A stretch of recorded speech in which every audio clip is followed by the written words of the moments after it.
Yo, what up? How's it going? And welcome back for another video. Today's video will be doing a HECARIM Jungle guide in Season 10. So this guide is going to be designed for if you're new to the champion, so new to HECARIM in the jungle, new to the jungle, or if you just want to know how to play HECARIM in the new jungle in Season 10. So let's get right into it. Alright, first things first, before you actually get into the game, we have to get your runes set up and your summoner spells. So before we talk about your runes, let's talk about your summoner spells. So HECARIM is one of the few champions in the game that you don't normally take flash on. You can, but it's non-preferable. You don't really need flash on HECARIM because you maneuver around the map so easily, and you're going to be brawling a lot in the early game. So there's two different summoner spells you can take. Obviously, we're going to take Smite. So the options are you can take Ignite or you can take Ghost. So Ignite, everybody knows what Ignite does. It makes your really early ganks really powerful, that type of stuff. I'm not a big fan of being the Ignite type of HECARIM player. I'm just not a big fan of it. It makes you win your 1v1s a lot better. You can take Ignite and Red Smite, and you just can 1v1 people really easily. But I'm a big fan of actually getting around the map and making sure I get in the correct position for my gank. So I take Ghost. And Ghost's cooldown is so small, you basically use it off cooldown. So I'm a huge proponent of Ghost. I recommend Ghost, but Ignite is also fun as well. So Ignite Smite or Ghost Smite. All right, now let's take a look at the runes. Also, Ghost synergizes with the new Nimbus Cloak, so keep that in mind. So let's go into the runes. So Conquer is by far HECARIM's best rune. You can take Predator, and that makes for some really fun gameplay. You can go the one-shot build, and that's just really fun. And you can there's some benefits to going the Predator build, or maybe an Aftershock build is okay as well. But Conquer is what actually makes HECARIM strong. It actually makes him a force to be reckoned with, especially in 1v2 scenarios. People will get really tripped out on how much HECARIM's going to heal with his W active and Conquer stacked up. So Conquer is a bread and butter rune. Triumph is very great as well, so take Triumph. The third row on your precision tree, you can take any of those that you want, but again, if you watch the Zen Zhao guide, I almost always take Tenacity unless there's only one person with hard CC on the enemy team. Then I'll take Alacrity. If there's any more than one person with hard CC, so if there's at least just two people with hard CC, which most games is going to be, I take Tenacity. It's much more important for me to get around and not get stuck in the ground than it is to just get one extra auto off of my Alacrity. Bottom row rune, you can take Coup de Grace or you can take Last Stand. They're both very good. I kind of flip back and forth between what I want to do, but both are fine. Okay, and our secondary tree, you're going to want to take the sorcery tree. You can take the resolve tree if you want and take Revitalize to get some extra healing, but this tree is going to give you the sorcery tree is going to give you much more things that synergize your kit. So if you don't know, HECARIM's passive is based off of his bonus movement speed, he gets bonus attack damage. So I always take Celerity on HECARIM, and that synergizes really well with your passive and synergizes really well with your E, gives you that extra movement speed and that extra AD. The secondary rune, you can switch between either of these. Water Walking is very good for maneuvering around the map and getting that little bit extra damage for 1v1s in the river when you're fighting over a scuttle. But the new Nimbus Cloak, if you don't know, the new Nimbus Cloak gives you bonus movement speed whenever you use a summoner spell. So whenever you use Smite, whenever you use Ghost, you get bonus movement speed on that activation rather than on your ultimate. I've been messing around with it. It's so fun to use. Use your Smite on the camps as you're leaving, and you can maneuver around your jungle way faster. And then also whenever you go in for fights, every single time your Ghost is up, you'll be ganking. So you use your Ghost, and that you'll get the extra boost on your Ghost at the beginning of your Ghost. So your beginning of your Ghost is actually fast. Then you're zooming in there, and then you can use your Devastating Charge on your E to even boost that up once you get in range, and then you can knock them back, and then once you hit onto them, you can red smite them or blue smite them, and then you get an additional bonus movement speed boost from your Nimbus Cloak after you use your smite. So I'm a huge fan of it. I've been messing around with it. It's a new rune. I've been messing around with it a lot. I think that's going to be the best thing to take secondary now. Okay, and then the smaller runes, those little stat runes at the bottom, you're going to want to take attack speed. That's pretty standard on any jungler. And you'll take the adaptive damage and armor. You do pretty much need the armor on any jungler, except for whatever reason there's 4 AP on the enemy team, then it's sometimes okay to take MR. The armor is very good in the jungle because it protects you against jungle camps. Alrighty, let's move on to the item build. So let's talk about the core item build for HECARIM. Okay, so the core item build is going to be the Warrior Enchantment. You can go Cinder Hulk, which we're going to talk about a little bit later. I'm a fan of going Cinder Hulk sometimes, but if you're snowballing and you're going against other squishy champions that you can do a lot of damage in the early and mid game, Warrior's a pretty good one to take, and the CDR is great. You can either take Red Smite or Blue Smite. I'm a huge fan of taking Red Smite since I take Ghost. I don't need the additional movement speed from my Blue Smite to get in range of my enemy champion. And HECARIM is a great duelist, but he has a lot of issues against assassins, especially in the early game or mid game, if you don't have Red Smite. So like a Kha'Zix can just flat out at level 6 deal half your health bar. If you don't have Red Smites, they'll deal half your health bar, go invisible, and then deal the rest. And it doesn't matter how good you are at brawling because you don't even ever get to hit them. And your sustain doesn't matter because they just walk out of your range and then kill you when their cooldowns are up. And with Red Smite up, you're actually able to get your Conquer stacked up and all that good stuff up. So I think it's really difficult versus Assassins. I almost always take Red Smite, but Blue Smite's a little bit more fun to get a better chase down and synergizes well with your Ghost and all that other good stuff and your Nimbus Cloak to really just stick on the enemies. But I'm a big fan on the Red Smite. Trinity Force is going to be standard every single game. I even build it when I'm behind. I even advise to build it when you're behind. If you're super far behind, that's such an expensive item, like you're not even able to farm your jungle, skip it and go on to his tankier item like a Sterak's or Stoneplate is fine as well. Boots are pretty standard. Go either of these two boots. Go Mercs or Tabbies. Rarely is Moby's okay. Moby's is okay sometimes. If you're crazy snowballing and you just want to have fun, Moby's can feel really great to just get around the map and do some crazy stuff. But if you build Moby's too early in the game and you don't actually build your Warrior Enchantment and build towards your Trinity Force, you can really fall off if you prioritize your boots over your Warrior Enchantment. And HECARIM's big strength is the early and mid game, and a lot of times if you over invest into early Moby's, and that's when Moby's are powerful is in the early game, then a lot of times your damage just kind of falls off. It doesn't matter if you can get to people, you don't deal any damage when you're there. Okay, so those are going to be the core items. Sterak's is very great third item. You can kind of mix it up and switch it up a little bit, but Sterak's on most fighters is just a great third item. Okay, so let's look at some solid item choices. So after your third item Sterak's, that's what you end up going Sterak's. Remember, you don't always have to do that. All these are great item setups. So Spirit Visage is a big one. These two right here, Spirit Visage and Deadman's, are great choices. So Deadman's obviously synergizes with HECARIM's passive, gets you in there a little bit quicker. And then Spirit Visage is so great if you're going to be dueling people a lot of the time. Take Randuin's. Randuin's is great for sticking on people, especially if they have double crit. I always take Randuin's. If there's a Yasuo on the enemy team, I take Randuin's every single game because it's likely, if they have a Yasuo and an Ashe, they're both going to go crit. So this is going to be doing super well for that. And then here's the other tank options that you can go with. Another damage item that's also a little bit tankier that you can take fourth or third item is GA. GA is good on all fighters pretty much. That's a great item. If I'm going to be the front line, I'll build a Stoneplate third or fourth item.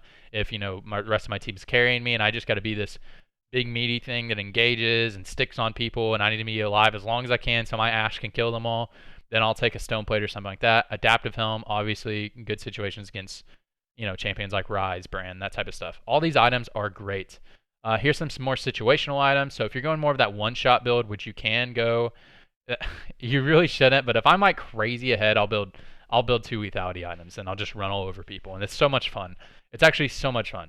Then Youmuu's can be an item. Sometimes I'll actually go Death Stance, and I'm not, and that's not super troll to go Death Stance. If you're super far ahead, I'll go this item third item, like if I'm snowballing really hard. And this is actually a legitimate snowballing item. This is if you got a 1v9 this game, you're going to deal a ton of damage. It synergizes super well with HECARIM's W, which we're going to talk about in just a minute.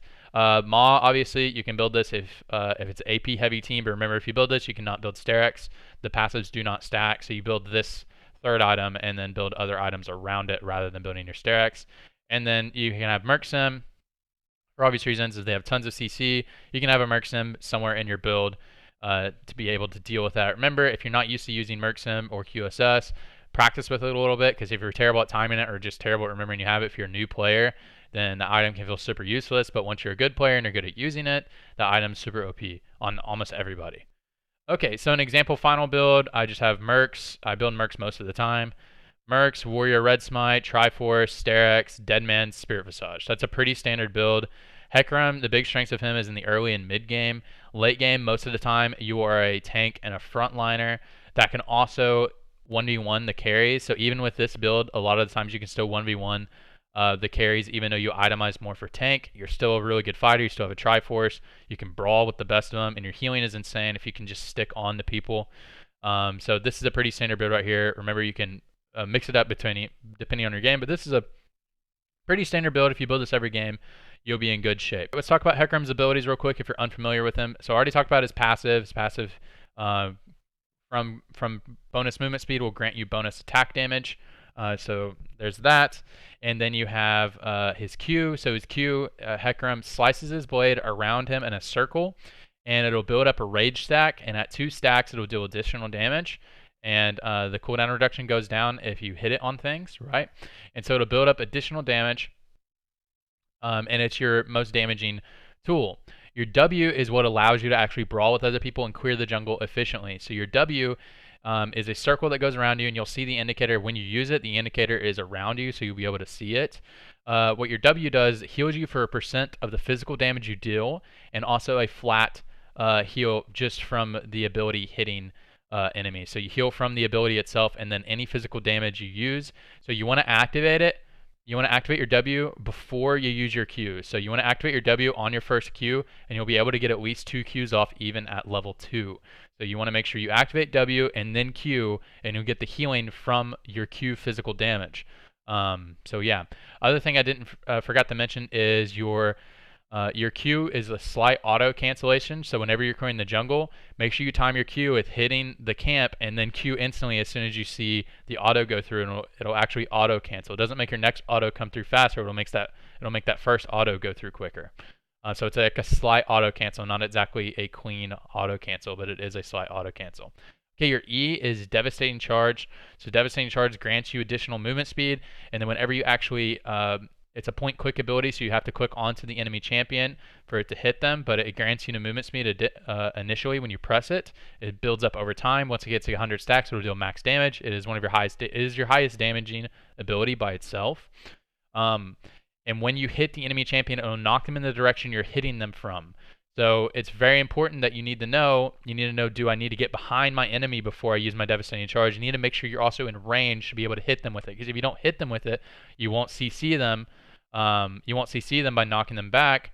And then you also won't be able to push them in the direction you want, and you won't be able to deal all the damage you want, and you'll find yourself just kind of walking around. It's a very long cooldown, especially in the early game. So you need to make sure whenever you use Devastating Charge that you're close enough in range that you're actually going to be able to hit them with it and hit them in the direction that you want to hit them in. And there's some combos that you can do with your ultimate that I'll teach you guys at the end of the video, where if you're on the wrong side of them, you can still get on the correct side to use your Devastating Charge.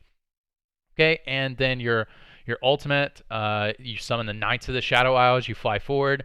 So on your indicator, it's very important whenever you use it, and I'll talk about this at the end of the video as well, that you actually point. If you just point in a direction close to your champion, he'll only move that distance. So you need to actually click the distance that you want to move. So when you're using your indicator, and I'll show this at the end of the video, if you just ult 1 foot in front of you, your Knights will go forward, but HECARIM will not. He'll only go forward where you clicked. But if you click all the way, HECARIM will travel all the way with his Knight. So you can use it to get over walls, but if you don't use it correctly, you won't dash super far. There's also good times where you don't want to move very far. You just want to ult the person right in front of you and stay where you are. Then you can just ult right in front of you and hit them. It's a little bit tricky to land sometimes, and the Knight indicator is kind of weird. Whenever it hits them, it'll terrify them, and they'll walk away from you. And you can use this to reposition to get your Devastating Charge on people and make some really cool combos. Alrighty. Okay, let's talk about your actual jungle clear. So your actual jungle clear is going to be, there's a bunch of different types of jungle clears you can do with HECARIM. He's not stuck on one type of pattern. One of the most standard jungle clears is to start on your red buff and just do your red buff on either side of the map. Do your red buff, do your Krugs, and do your Raptors. That'll give you level 3. Only drawback to this is you don't have double buffs, and the only side of the map you can make a play on now is most likely mid. If you try to make a play on bottom side and the enemy jungler is on top side, you leave yourself vulnerable to getting your blue buff invaded. So that's the drawback to that. But if you know you're going to be able to get a good gank on mid, you can do that. Or if you know, like, hey, I'm just going to do a full clear, then this is also a good path to do a full clear. You can go up to your wolves, go do your blue buff, do your Gromp, and maybe look for a gank top. And remember, the power of HECARIM is you want to look for ganks. But that's a pretty good queer. Just do your bottom side. You'll have your red buff. You'll have enough mana to get a gank off. So if you're in the area to where you can do a gank, you can make it happen. Or you can just choose to move up to your blue buff and then gank top. So it still gives you a lot of options, and that'll give you level 3. Another queer that you can do is you can just do your red buff, Raptors, Wolves, Blue.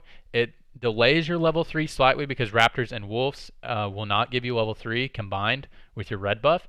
It will not give you level 3. You'll actually end up having to do your blue buff to get you level 3, but it'll give you a quicker level 4 because those camps are so easy for HECARIM to clear. Raptors is HECARIM's best camp. You want to clear those on respawn. He clears them without losing any health, and he kills them almost instantly. So that queer will make you end up on, you want to do this queer when you want to be on the side of the map you're querying towards. So for example, if I'm on the bottom side of the map and I do, which is blue side, I do my red buff, Raptors, Wolves, Blue, I'll end up top side and the scuttle will be spawning at that time. If I do this queer, I do the scuttle, I battle over the jungler, and then I'll go and gank my top laner. So times when you want to use this is if you are pretty sure you can beat the enemy jungler in 1v1, or you have good gank setup with your top and mid, then it's good to do this type of queer. The reason why I say you can fight the jungler in the 1v1 is because most people do a standard bottom side to top side queer. That's what most people do on any champion, honestly, at any ELO. That's what most people do. They go for a good leash, and then they move towards top side. So if you're pretty confident you're going to be able to beat them in 1v1, you go top. But if you're not confident you can beat them in 1v1, then you want to do the path in reverse. So blue, Wolves, Raptors, red. And that'd be the reverse. So you end up on bottom side, you can do scuttle, and then you can gank for bottom or mid. It's fine as well. Another one you can do, actually I just did the other one that you can do. Really on HECARIM you can do a lot of different paths. You just need to remember you want to do paths in order to gank on the sides of the map you want to gank for. HECARIM is a ganking jungler, so you want to make sure you're on the side of the map that you want to play around when you want to play around them. So if you want to play around this side of the map at level 3, or you want to do a full queer and reset for bottom side, like I said on the first queer, then that's okay too. You're going to play around bottom side. Key thing whenever you're playing HECARIM, make sure you use your ghost off of cooldown. What I mean by that is if your ghost is up, you should be looking for a gank. If you're post level 3, if your ghost is up, look for a gank. If it's not possible, clear your jungle, and that's fine too. Okay, let's talk about skill order. So skill order, you're going to max your Q. So you'll take Q level 1, and then you're going to take Q level 1, and then you'll take W level 2, and then you'll take E level 3. You're going to max your Q, and then second max is going to be your E. You need your E, second max to deal a lot of damage, and then you'll third max your W, and obviously you'll max your ultimate as it comes around. The E is super important, reducing the cooldown and increasing the damage. Q is your most consistent damage ability, so that's pretty self-explanatory. Something else I didn't talk about when we were talking about querying the jungle is your Q, as I talked about earlier in the video, will build up rage stacks. So you want to try to keep those active in the jungle if you can. So when you finish killing your red buff, you want to leash it over to your Raptors, kill it with your Q auto, and then you'll still have your rage stacks to hit the Raptors. So if you're in a position to be able to keep your rage stacks, you want to keep your rage stacks, as it will increase your jungle clear speed significantly. Alrighty. Okay, let's talk about how to play HECARIM in the mid to late game. So playing HECARIM in the mid to late game is actually, he's pretty decent in the late game. In the mid game, he's a large carry. If you get to the mid game at a pretty good spot and you get your Triforce, you're a big damage threat in fights. And if you can get onto backline carries, you can actually kill them. Not usually one-shotting them, but kind of one-outing them. You knock them back and you hit them with your combo, and then just a couple second or 1 second later, you chase them down, hit them with another Q auto. You'll finish them off most of the time in the mid game. You can still at this point in the game kind of function as a frontliner. You're still a little squishy, especially if you go the warrior build. So you can't stick around for too long. You can still be the primary engage for your team in the mid game, but you got to get in, get your damage, and kind of get out. So a lot of times you're playing HECARIM in the mid game. If you're having to engage in a full-on team fight, you'll ult through them. Hit the carry, try to kill them, and then run out on the other side with your ghost. A lot of times this is the only way you can function as a frontliner in the mid game.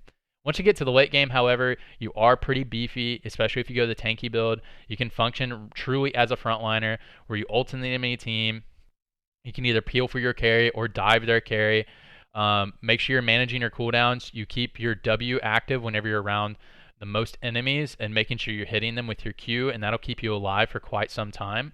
And then maneuver around the fight with your E and your Ghost is really important. If you need to get out, make sure you get out.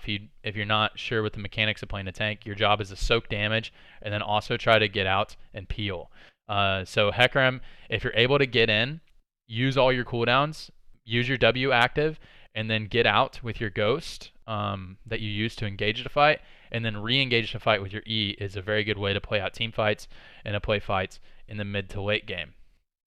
All right, let's talk about counters. So let's talk about some counters. So when I talk about this, jungle is a weird position to say counters, but I'll just say a couple champions that you usually don't win out, especially in the early game. So a champion that you're not able to brawl is Olaf. Olaf almost out-brawls everybody. A champion that can also be difficult to fight is Lee Sin. So as I said before, if someone's able to mess with your cooldowns, if your W is not up, he can Lee Sin's Q does execute damage based off of your missing health, so you won't be able to get your health back, and Lee Sin's a pretty good brawler as well in his own right. So if Lee Sin waits out your W, he can actually just finish you off with his combo. Another one that's kind of difficult is Kha'Zix. So really, you have a lot of trouble with assassins and then brawlers that are just better than you at brawling. So HECARIM exceeds in brawling, but it has a lot to do with your W cooldown. So if your W isn't, if your W's down, like let's say you use your W on the Scuttle Crab to clear it, and then someone like Lee Sin shows up, you're most likely not going to be able to win that fight unless you dodge his Qs. Then you're not going to be able to win the fight. If your W's on cooldown in the early game, if somebody is playing another early game-esque champion that can fight in the early game, you're going to have a lot of trouble actually out-damaging them. So any champion that can deal a lot of damage in the early game, if your W is on cooldown, you're going to lose that fight. So champions to avoid is champions like Olaf, Kha'Zix, and to a certain degree, Lee Sin is a difficult champions for you to brawl if your W is not active. If your W is active, you can win some of those fights if you play them correctly. All right, now we're in here. We're going to do a couple of combos. So this first combo we're going to show you is the most standard one, and this is just going to be E'ing into your enemy, using your W while you're in the air, and then Qing as you land. The key thing is just use your E first, W second, then Q. Once you get good at doing this, you can kind of hit them all at the same time. The one I'm going to show you is if you really don't care which direction you hit them, this is going to be your burst combo. So this is how you do the most damage at one time. You go towards them, and then you just use your whole combo at the same time, and then you would just proceed to brawl with them. You get your Conqueror stacked up super fast. Okay, so the second combo is going to be if your enemy is going to brawl with you. So if you don't want to actually use your burst combo and you think that there's a chance you might not beat them, so you need the most sustain, you need the most sustain as possible, then you'll just actually E into them and Q, and then you'll E into them and Q, and then once your Q is off cooldown, you'll use your WQ. Remember that you want to have your W up for maximum amount of Qs. If you use your W as your Q comes up, depending on your cooldown reduction, you'll get 2 every single time. But if you don't do that, depending on your cooldown reduction, you will only get 1 Q, and it will reduce your healing quite a bit, especially if you're fighting around multiple enemies or minions. So this combo just looks like this. And then as soon as my Q's back up, I use my W. And I'll get actually 2 Qs within that W's duration, and that'll maximize my healing. So you want to use that if you think they're going to fight you. Okay, the second, this is going to be the most combo that you'll usually see people do, and you're like, wow, that guy's a beast of HECARIM. So this is if you have your ultimate and you really care about which direction you're going. If you don't have your ultimate, you just have to get behind them. There's nothing special about it. You just run behind them and knock them back. But if you do have your ultimate, you can do some fun stuff. So if you're like going for a gank and pushing them in this direction is going to save them, but actually getting them to push this direction towards you is going to result in a kill, then you can do this combo. So you E in, and then you ult, and then E backwards and do your burst combo, just like you did before. So I'll show that one more time. So I E in, I ult, and then I actually E backwards. So basically how that works is you make sure whenever you're using your E that you don't actually cook onto the enemy champion to make your E go onto them. You just run towards them, you ult through them to get behind them and get the Terrify, and then you knock them back. So one more time. And you go through like that. Okay, so that combo can be used against a lot of teams. So for example, if you're going against an enemy team, and let's say there's these 3 people right here, and your team is over here, and you want to knock this guy back, who is our frontliner, but you want to knock them into your team so he's isolated, then you can do that combo.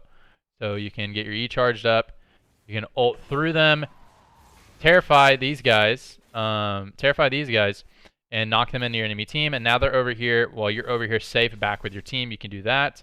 Also, if you just wanted to ult through the enemy, knock back one of their carries, fight them over here, and then escape towards the backside because their whole team's right here. If you think you can actually get your combo off and chase them down for a kill without dying, then you can do that as well. So it looks something like this. Ult through their team to terrify them, and then knock him back, and then brawl him over here. Another way you can possibly do this combo is if your team is already going to engage and you just want to ult through, knock somebody back into your team, and then just kind of brawl it out over here. The other way you can do this. Get your ghost going, get your E going, ult in, knock them back, and then you can just brawl back with your team over here, and you have them all surrounded around you, and then you can just walk out if you need to. Cool. Those are all really the basic HECARIM combos. Another small thing you can do is if you get into a sticky situation by E and N and then it shows all these people, you can instantly use your ult while your E is still in animation to get out so you don't get CC'd. So it can look something like this. You can instantly get out. So if you see a fight and you're like, oh no, my team's not going to follow up, you can instantly ult out of it. So one more time. And you can instantly get out. And you can also use that just to knock an enemy back to terrify this enemy and get back to your team. Anyways, those are all really the big HECARIM guides, or the big HECARIM combos that you can do at the end of the game. Nothing super special, not a super crazy champion. I love HECARIM as a champion.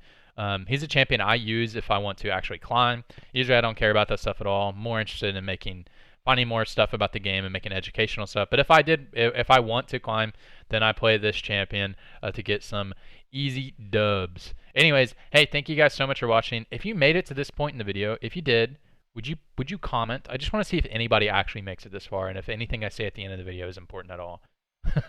Even though I know the stuff I'm showing right here is important. I'm just curious if anybody makes it here. I'm not saying comment the video because I'm like, comment on this video, like this video, and subscribe. You know, I'm not all about that. I just want to see if somebody's made it this far. If you did, just leave a comment and let me know. That'll make me feel good. Also, just let me know if somebody actually listened to the end of the video. I like the end of the videos. They're my favorite part. I just kind of talk freely, and I like the little outro thing I made. So anyways, hey, thank you guys so much for watching, and I'll see you on the next video. Thank you, thank you, thank you. Bye-bye. Bye.